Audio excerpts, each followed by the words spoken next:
Welcome back. Some international news. Seems like the West is pretty pissed off. The fact there's going to be 3,000 North Korean soldiers which are going into the region of Kursk. Whether that's true or not, NATO is already threatening there'll be consequences. Absolutely pissed off. What about the war in Ukraine? There's been, from day one, Western interferences, weaponry, boots on the ground. I think only the other day in Kursk, the Russians reportedly, they had killed Western mercenary soldiers. They're not Western mercenary soldiers, they were regular troops of America, the same with Canada, and I don't remember the other one. And they're clearly showing the uniforms, official uniforms of these the military of these nations.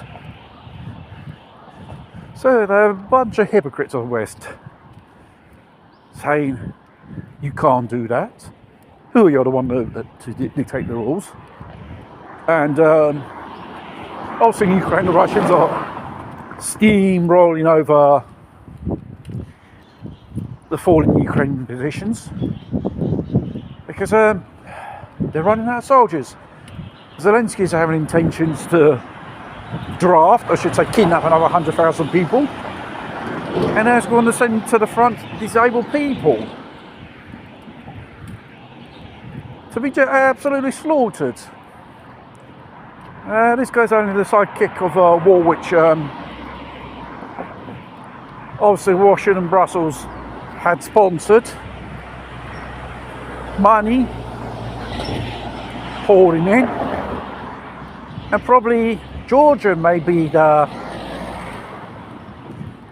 another nation will fall under the thingy bob of a negative influence on the neocons of the West, and saying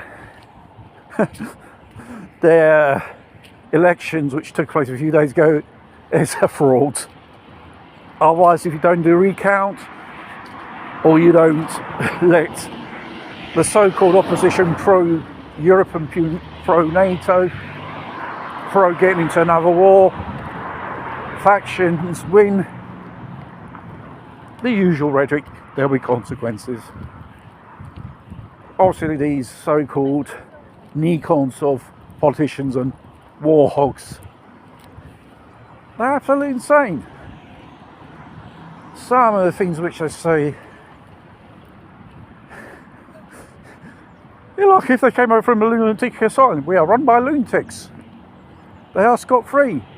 Rampage with their insanity in the world, causing wars.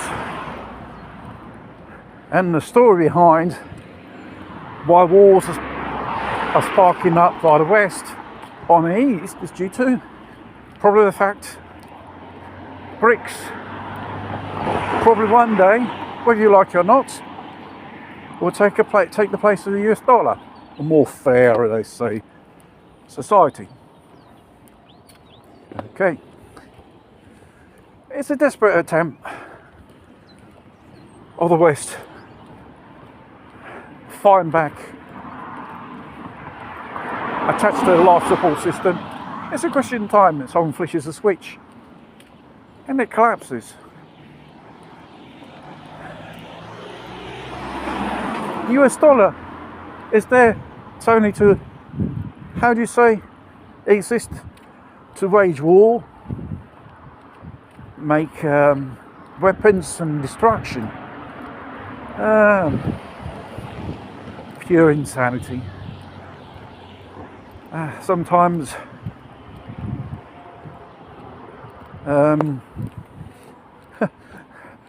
how we can survive in a situation like this, because some mad person in the end will flick the switch and bye bye baby.